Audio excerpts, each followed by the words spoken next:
Welcome back to Late Night Love. Relationships can unravel in a single fight or over something as small as a tattoo. Tonight, we're exploring the fragile line between love and resentment, the pressure to conform to family expectations, and the intimacy questions that often go unspoken.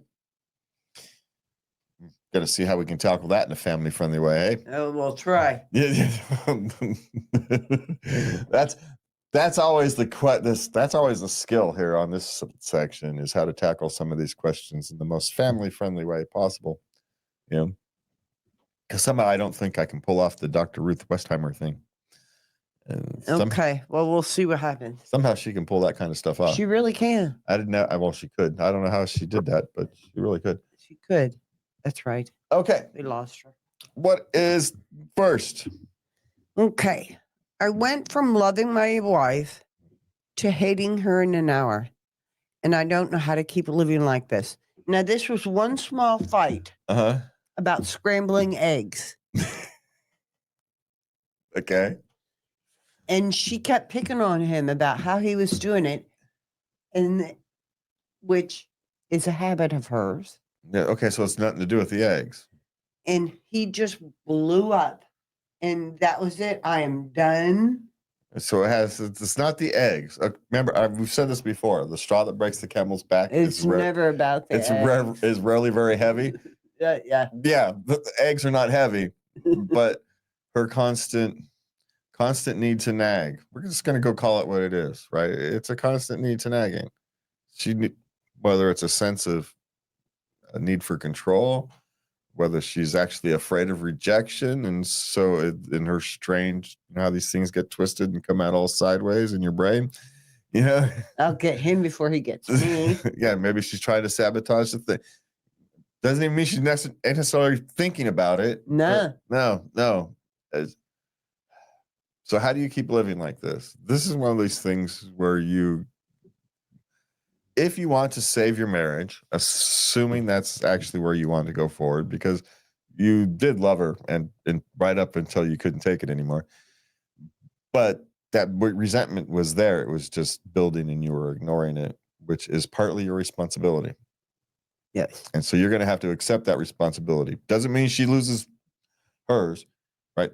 You're talking two completely separate things. She is still responsible for nagging and pushing buttons and all the various things that she has done over the years that has,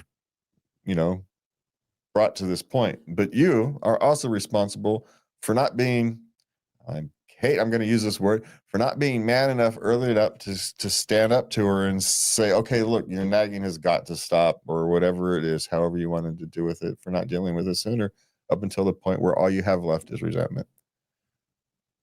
And you're going to need professional help to work through these conversations if you want to save your marriage. Yes. You're not going to be able to do this alone. And you need to go for yourself. You need to have your own counselor, because your self-esteem has really been battered.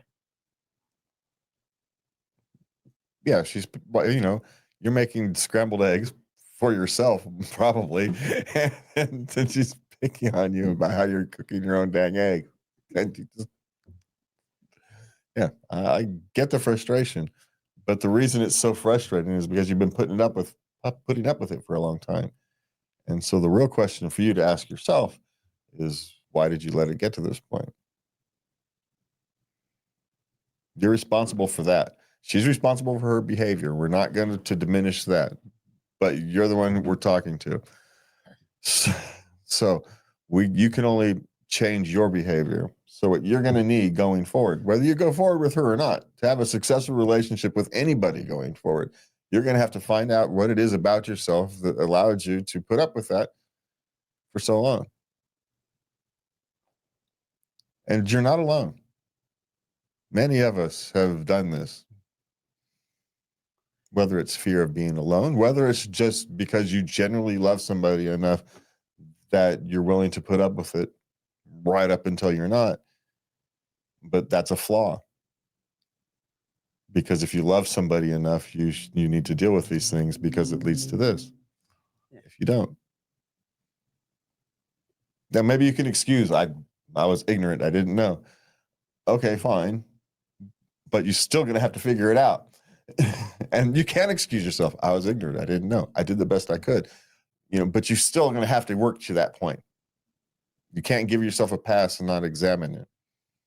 You may be able to examine it, then look at the circumstances and say, okay, I can forgive myself easily for it because of X, Y, and Z. Or I was a complete moron. I was lazy and didn't want to confront, didn't want to deal with didn't want to deal with the confrontation. Just didn't want to deal with it. Mm-hmm. That's usually how it starts.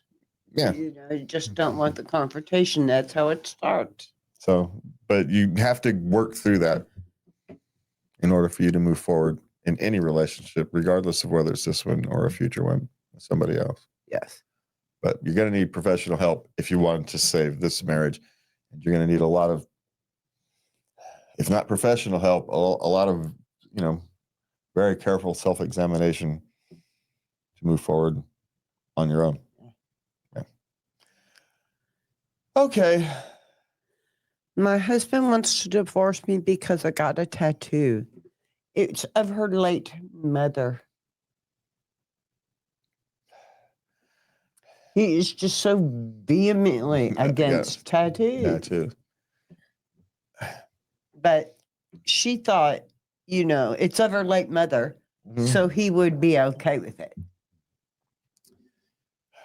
So she didn't even ask him. She just went. No, she just went and did it because she knew. Because she knew. And that's the actual reason. He may have put up with it if she had come and said, this is what I'm going to go do. This is why. But then one day she comes home with this, I don't know, is it a small tattoo, a big tattoo? Yeah. It's pretty big. Yeah. It's a pretty big, sizable tattoo. Divorce seems a bit extreme to me, but hey,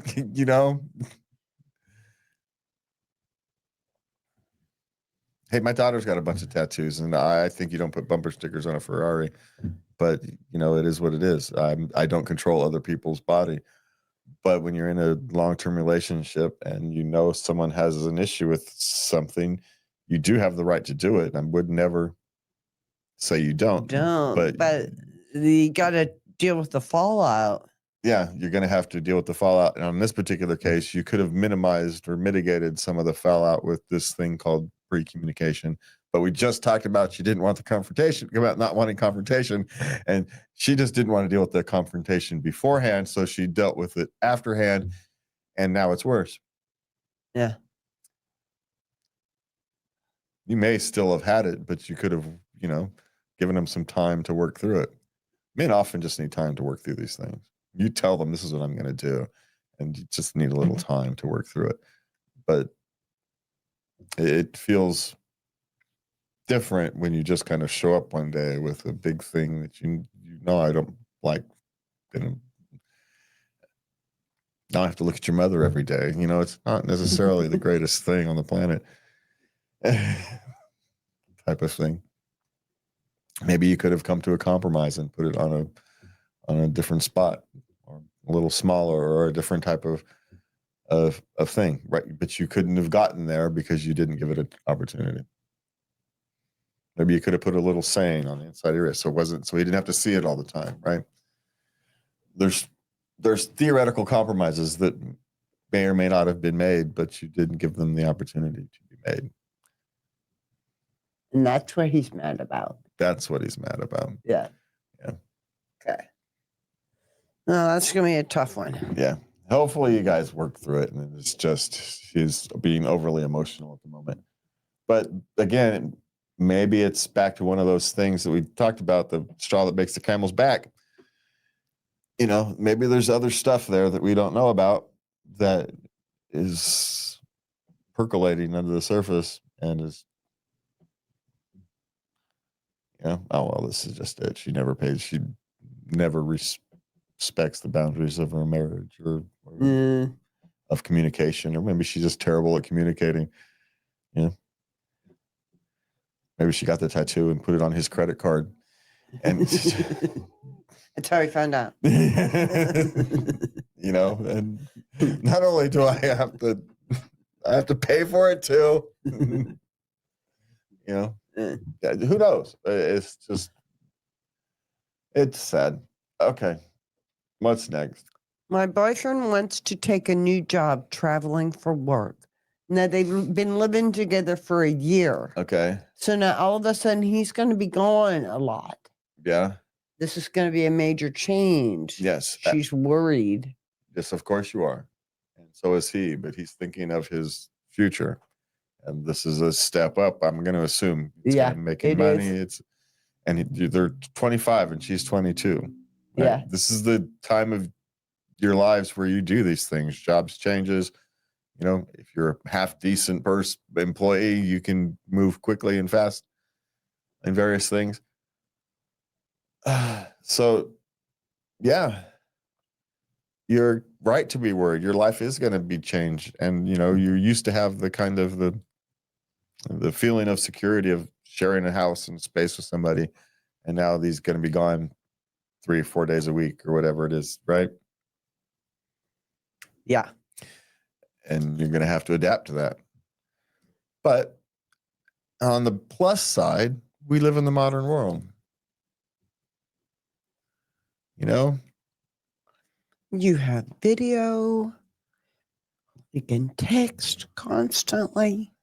yeah, you've got, you know, security cameras to put up. There's all kinds of various things you can do to make yourself, you know, feel safer and stay connected at the same time.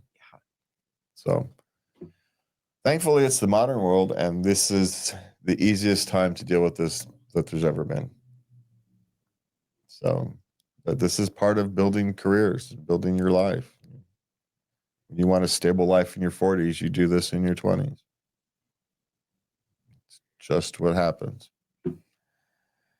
And this is how you learn to deal. This is how you become that, you know, self-centered, you know, self-assured, you know, confident young woman at 30 is by going through these things in your 20s. Yes. Yeah.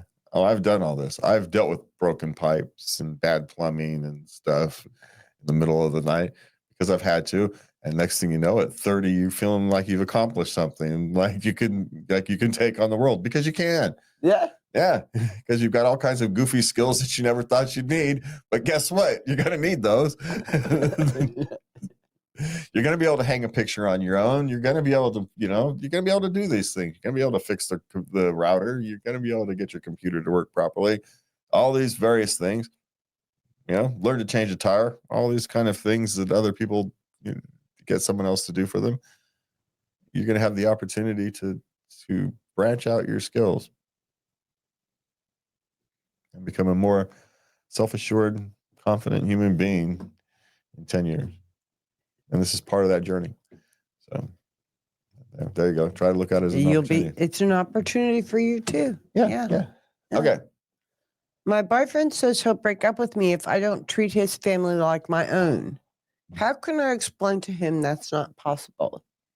She doesn't have the same feels Yeah. for these people. Well, he's being a bit unreasonable. That's not really how that kind of stuff works. So, Adios. yeah, there's some underlying control issue. It's a little scary. Lack of maturity. I don't know if It's a red flag. I don't know if I call it a red flag, but it's definitely a yellow one. Lack of maturity on that thing. Like he needs approval from his family rather than be self-assured in his own choices.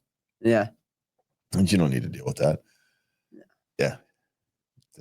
And yeah, I'll break up with you is, you know, that's emotional blackmail. I don't put that kind of stuff you don't put up with and you never reward. So you could, again, it's immature and so you can't reward it. So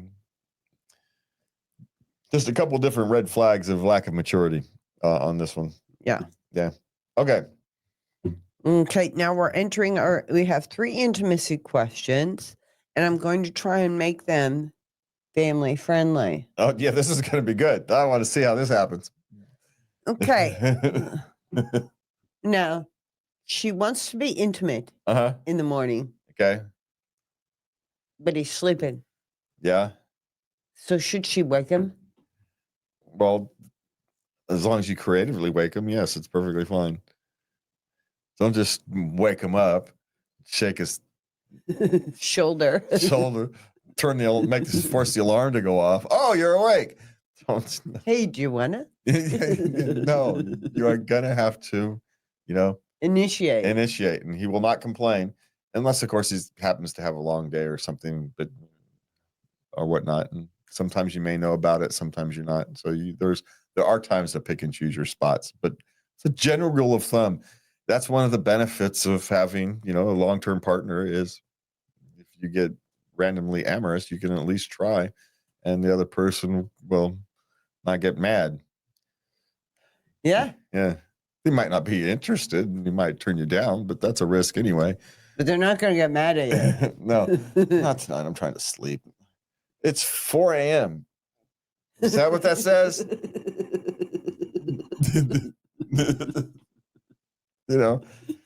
Maybe. And what you might not know is you put to bed early. He stayed up until 3 playing video games. You wake him up at 4:30 and so those kind of things also can happen, right? Timing may or may not work. But as a rule of thumb, if you have in most relationships, barring, and if there's circumstances that you can or can't, but generally speaking, yes, you Okay. yeah, just do it creatively for the love of everything. There you go. Okay. Okay. Now, this next question is a version, and she has a question. Okay. Every time she tries to be intimate, it hurts. Why? Well, that could be a number of reasons, but wait a minute. How can you be a virgin if every time you try? So she's tried more than once. She tried, but it starts to hurt, and she stops. Well, yes. Well, one, it means you probably need more excitement beforehand, shall we say? Yes. A little bit of added, of what's the word I'm looking for? Lubricant. Yeah, I guess so. I was trying to be more creative, but Okay. that was the word. Word works. I Yeah. was trying to be more creative, but Okay. I was sorry. I know it's all good. I was completely failing. So, Now, she could have a extra thick hymen, and the doctor may be able to take care of that for her. that's possible. She could be I suppose it's possible, abnormally small, but if memory serves, it's been a long time. Generally speaking, the first time is not comfortable. No. It's sorry. It's not the wine and roses that you want it to be. And unfortunately, you'll remember it always, forever. Now, I suppose there is an option here. Huh. She could invest in a toy and take care of that herself. Yeah, she could. So she could use as much added slipperiness as she needs to make it as comfortable as it can be. I suppose is possible. Yeah, do your own thing. But yeah, I didn't think about checking with your doctor to make sure it's not extra thick. That's a thing to do. Yeah. It may not. It may be worth a phone call to your doctor's office. Yeah. Yeah. See, that's a thing I would not have thought to add an answer. So now I know for the future, though. Yeah, there you go. Even I learn something every day. All right. What is last? Okay. Men who refuse to please women in a particular fashion. Yes. But they don't want to. There's some who won't. Yeah. How come? It's the same reason that there's some women who don't like to and won't. It's oogie. It's the same reason. It's just the flip side of the coin. Some people like these things, some people don't. It's really all it boils down to. And Men also have the added problem if they're not good at it the first time or two, and the person they are with is not particularly so it's so I say rude about it. You're not gonna have your desire to try again is you don't like being rejected. So yeah. So that's also a potential possibility, at least for an individual person. I always felt any effort should be applauded. I mean, really. This is true, but should everybody have as positive an attitude as you? Doesn't happen. I mean, they're trying, for crying out loud. Yeah, but especially in the days of everybody's out looking for their own, immediate pleasure. Well, then you're just not a good lover. If you're part of the club scene, that's just bad form. And the whole point is just to get rocks off. People can be rude. But the reason we don't have to be uncouth about it. But the reason is simple. Some people don't like it. Some people find it, oogie. Some people, well, don't particularly like it, but will do it anyway for their partner's pleasure. And some people do feel it's unhygienic. And some people, don't care about any hygienic or not. They're going to go at it because they like doing it. So the world runs the whole gamut, and the fact is that maybe you've had some bad run of luck with those who don't. Yeah. It's a bad run of luck who does, who don't. So, yeah, try again. Yeah. You'll be all right. It's just like a guy who, doesn't get complains about his wife or partner not giving him attention. Yeah, in that manner. Yeah. It's really no different. Yeah. Those things are actually, those things are work. And it is, it's work. It's work on both sides. Yeah. So, all right. So love is complicated. Sometimes it's about compromise. Sometimes it's about boundaries. And sometimes it's just about surviving the night. Whatever you're facing, you're not the only one asking these questions. Drop your thoughts in the comments. Which question hit hardest? What's your take on tattoos? We want to hear from you. Like, subscribe, share. If this episode made you laugh, cry, or just ponder, show some love and hit that subscribe button. All right. I got to do my exit here. Hold on.